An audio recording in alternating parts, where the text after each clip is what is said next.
And welcome back to another Paul's Aquariums unboxing. I am Paul, this is Paul's Aquariums. Aquarium shop in Brisbane, Australia for the last 26 years. Lots of cool fish in here. We have, what have we got? We've even got products from the Netherlands that have been around since 1998. We've never had them, but we have them now and they are discounted and all that sort of stuff in this video. Anyway, let's get started and we have box number one, bag number one. Those are fish. Oh, balloon mollies. Okay, we are starting with balloon mollies.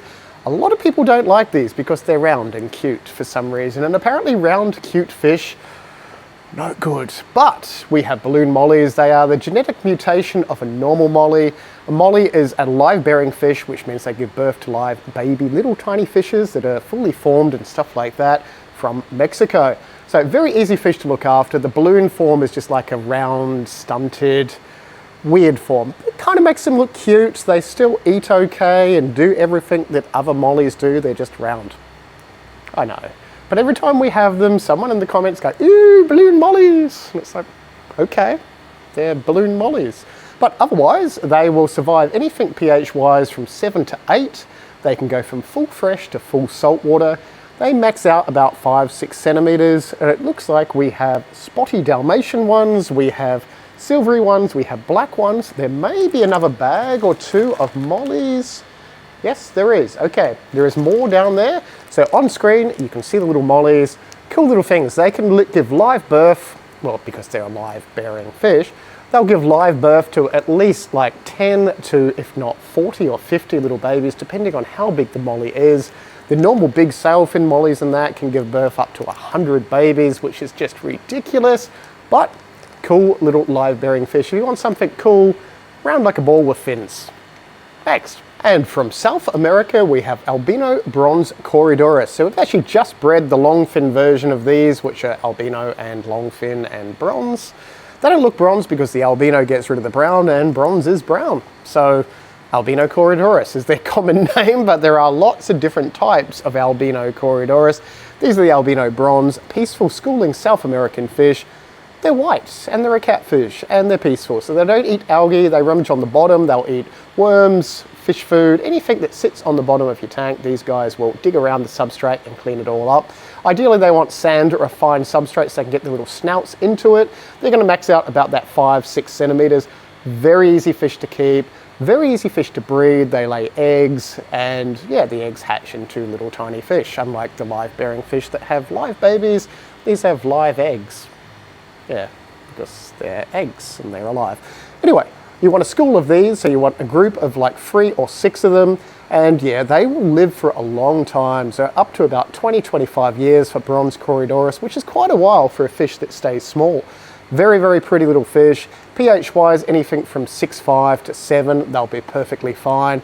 Super peaceful too, so they're not going to eat other fish. If you've got a dead or dying fish, they might accidentally inhale it. If there's a dead fish, they're going to sort of sniff around it with their little tiny whiskers, but they don't have teeth or anything, so they can't take chunks of other fish off, if that even makes sense. But albino bronze corydoras, super cool little catfish. Another albino fish. Okay, we've got a small theme happening at the moment, so these are albino tiger barbs.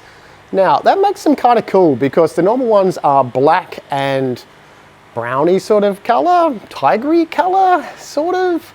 These ones obviously, oh, there's a blushing one in there as well, which just means almost exantic. That's a cool one, but there's one. So pretty much the albino gene gets rid of the brown, so you have white and orange striped fish. Now, tiger barbs are a little bit nippy, so you don't want to keep them with things like guppies and delicate tails, stuff like that. But they're going to max out about that maybe 20-cent piece size, so probably about 5-6 centimeters sort of thing on average. Schooling, so you want a group of them, so try and get like 5 or more. If you've only got a few, they're just going to go around and terrorize all the other fish in your tank. If you have a group of them, they kind of stick to themselves and generally aren't that bad. So peaceful community fish, these are an Asian fish, anything pH-wise from 6 to 7, they will be fine. Temperature-wise, anything from like 22 to 26 degrees. And yeah, you can't go wrong with those. Just don't mix them with long flowing fins like guppies, but they're okay with tetras and barbs and all that sort of stuff. But albino tiger barbs. Another Asian fish, but a wiggly Asian fish. These are black coolie loaches. Look like eels, they look like snakes, but they're a loach, and a loach is like a catfish. They don't get overly big, so about 8 to 10 centimeters. Again, a schooling fish, so you want a group of them. If you only have one, they're going to kind of hide all the time, wondering where all the little mates are. If you have a group of them, you're going to see them out and about. But just another nice, peaceful little bottom-dwelling fish. You can keep them with neon tetras, you can keep them with guppies, you can keep them with tiger barbs. Not much eats these because they're like a little slimy eel, even though they're not an eel, but they're kind of slimy and stuff like that. But these are the black ones, even though they're brown, which again makes no sense because they should just call them brown corydoras, but they're called a Blackculoache. And I think I just saw a gold corydoris in with the brown ones. So there's one gold corydoris in there. When are we going to get one random awesome one, like a glow-in-the-dark one or something with wings? That would be kind of cool. But brown or bronze, no, wait, black corydoras, back in.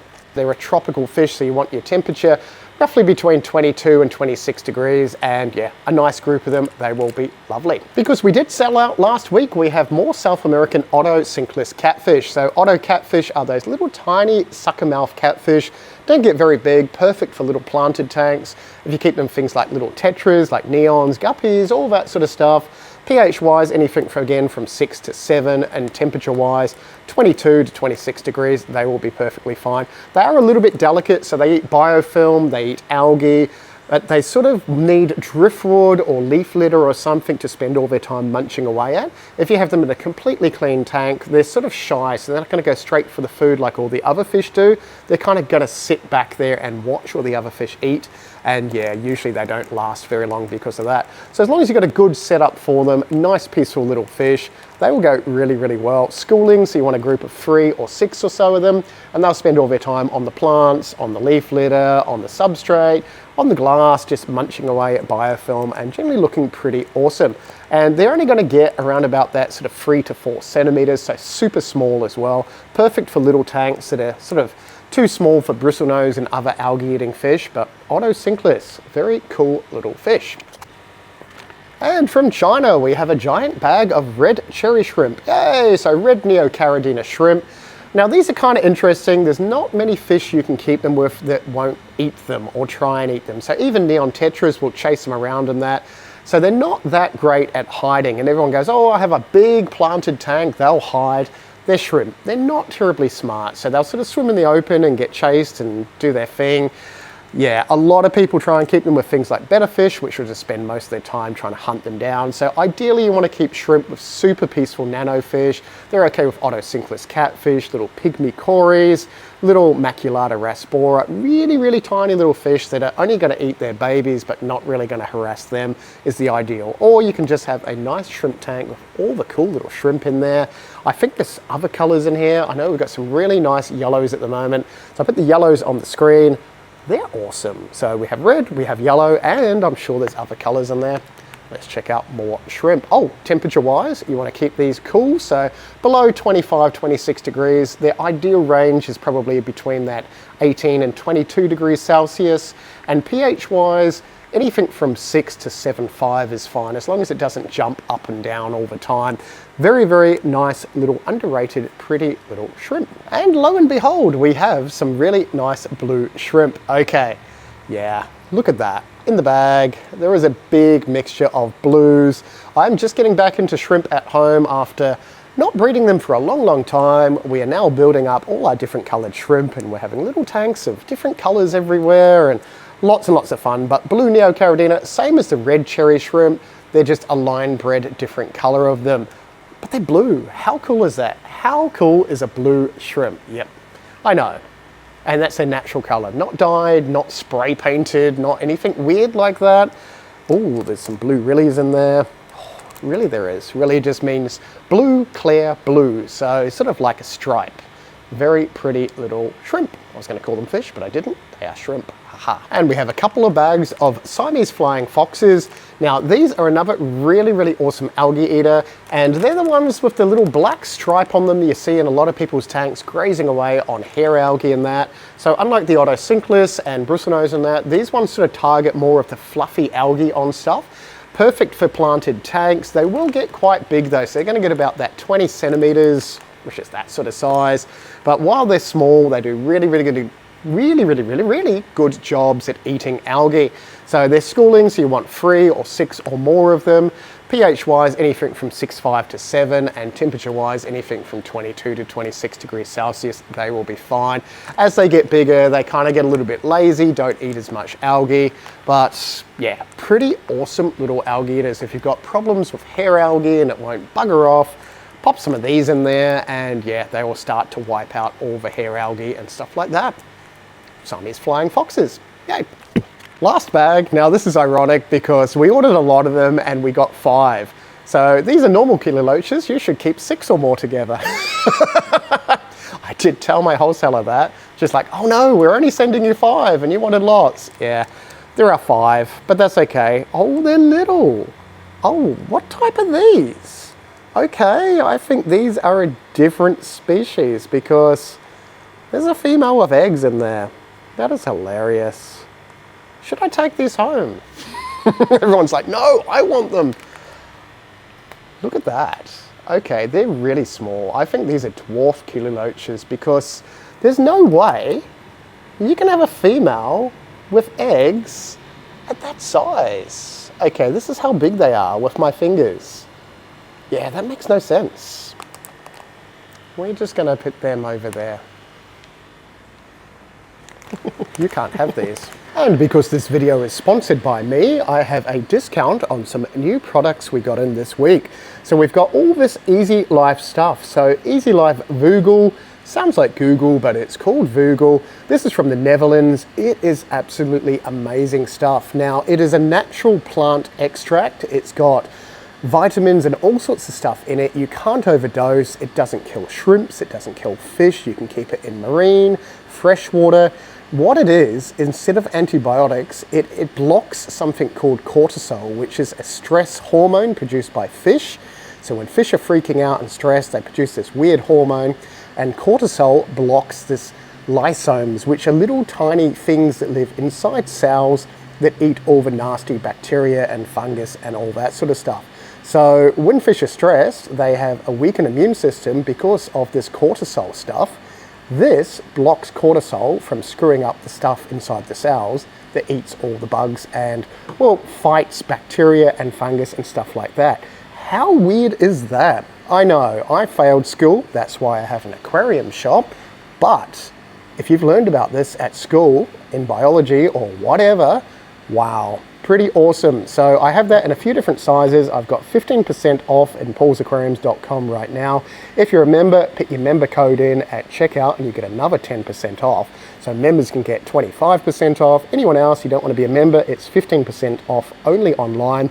I do have it obviously in shop as well. I've also got this stuff, which is easylife. That is really cool. It is like a clay type stuff. Yeah, it's very hard to describe what it is because it breaks down heavy metals in the water, it binds to stuff and makes them inert, it breaks down chlorine, chloramine, ammonia, copper, all sorts of stuff like that. It removes medications out of the water as well. It helps with biological filtration. It does a silly amount of stuff. I'm pretty sure there's something with positive and negative ions in it that attack parasites and bacteria and all sorts of stuff. But it is safe again for plants, fish, marine. I've used it in a couple of my tanks at home and it has made the tanks crystal clear and the fish even look perkier. And I'm like, what on earth? It has been around since 1998. So if you Google easylife and read through all the jargon, yeah, you'll see what it does. But I think it does up to like 40 different things. And I'm like, what? No nasty chemicals or man-made stuff in there. It is just a weird type of clay that has all these weird properties. Apparently you can drink it if you're that way inclined, but we are not that way inclined. Comes in 3 different bottles. I think we've got 250 ml, there's, what's that, 500 ml, and then 1 litre bottles. But that is all 15% off as well. Did get a few other bits and pieces. This removes silicate, which is the stuff that makes the brown diatom algae grow in your tanks, etc, etc, etc. But if you want all that, paulsaquariums.com, there's a link in the description-y thing. Go crazy. Yes, if I do run out, comment down below. I can add more to the online shop. But very awesome products, made in the Netherlands, no nasty chemicals, and yeah, it is not an antibacterial or antibiotic. but it helps the immune system fight all that stuff. So you can use it as a treatment. I know, how cool is that? So I'm using that currently with all my fish at home. Hurrah! Anyway, back to the video. If you're very quiet now, you can hear my accountant just rolling her eyes. And half the customers going, why? Stop taking stuff home. But you know, if I don't take stuff home, how am I having so much fun? We have, oh no, blue pillows again. These weird blue pillow bags filled with goldfish. Looks like normal gold commets, or there's some white ones and stuff in there. So a commet is a goldfish that is a little bit longer than a normal goldfish with a bigger tail, hence why they're called commets. And looks like there is a fair few of them. So we've got maybe a good 100, maybe more, not entirely sure. Lots of goldfish. Now goldfish will get big, they're from China, so they like the water cold. Anything from like 2 degrees Celsius up to like 25 or so degrees. Once it gets above 25, 26 degrees, they kind of don't like life that much because they're designed to live in the cold. So you sort of want to keep them nice and cool, perfect for ponds. Yeah, there is a lot of goldfish, but they will max out about 30, 40 centimeters, which is pretty huge. So make sure you got like 50, 60 liters per goldfish. When they're little, you can have a few of them in a smaller tank, but gone are the days of goldfish bowls and stuff like that. You really want a lot of room for them, and they can live a long time, over 50 years quite easily. Big goldfish, but lots of gold commets, more goldfish in a blue pillow. Are black moors. So these are the black googly-eyed goldfish. I know. Now are still goldfish, like dogs are different shapes and colors of the same thing. These are just a different shape and color of a normal goldfish. But they're black, they have googly eyes which kind of stick out, which is kind of weird. They're a little bit slower to the food because they've got a round pot belly and a double tail. So if you keep these with normal goldfish, make sure these get the food, so because all the normal goldfish will whoosh into the food. These will just sit there like, oh, where's the food? Oh, wobble, wobble, wobble. That's what they do, wobble, wobble, wobble, and miss out on the food. So as long as they get food, they're okay with the other goldfish. Don't get as big as a normal goldfish. They're probably about 20, 25 centimeters, which is still a pretty big fish, but big, wobbly, and 2 tails. Next, and going with the blue pillow theme, we have more black moors because of course there was more in the next box as well as the box that we just unpacked. Didn't have any of these though. What are these? These are rosy barbs. Okay, so these are a temperate barb. You can keep them tropical, you can keep them cold water. Don't keep them with goldfish because they're a little bit nippy, and if you keep them with things like goldfish, they're just going to keep nipping and nipping and nipping at them.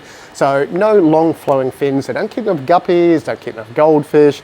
You can keep them with other barbs, you can keep them with bigger tetras, you can keep them with cold water rainbow fish, as long as you have a group of them, so 3, 6 or more. Called a rosy barb because they're a rosy sort of color, but there's anything from yellows, browns to like bright neon reds to all sorts of colors with them. Very cool fish. You can keep them anything from like 5, 10 degrees Celsius all the way up to like 30 degrees. Temperature is a huge range obviously with them, and pH wise anything from 6 to 7, just slightly above 7, they will be fine. But yeah, very nippy, so don't keep them with guppies or anything, otherwise they're just going to keep randomly nipping on them and generally not going to be great. But there is quite a few bags of those. Oh look, guppies in a blue pillow. Yep, so guppies are technically a tropical fish, so they don't like the water temperature below 20 degrees for very long. They'll tolerate down to 18, 17 degrees, but they don't like it below 20. So you want to keep them about 22 to 26 degrees ideally. Very pretty guppies, and I have not seen any of these. I think there's a few bags of these. These are all boys. We have lots of girls already down there. Another blue pillow. Lots of blue pillows. And yeah, a big variation of colored tails and all sorts of stuff. So guppies are a Central American live bearer. I was going to call them a cichlid, but they're not. Central American live bearer, sort of like your mollies and stuff like that. They like the water slightly alkaline, so between 7 and 7.4 or so is ideal. And yeah, you can't go wrong. If you keep males and females together, you want more females than males. Otherwise, the males, being a live bearer, need to fertilize the females before she gives birth, and they'll just harass the poor guppies all around. So try and keep more females than males, or just males together. They will be fine. That was this week's unboxing. So if you've got any questions about anything, comment down below. I'll get back to you. If you want to see any other fish videos like this, there'll be like a little fish video thing on the screen. A link thing? Yes, a link. a clicky link thing. If you're not a member and you want to become a member, there'll be like a members join thing down the bottom there. And thank you to all my current members. We will see you in the next video. Bye.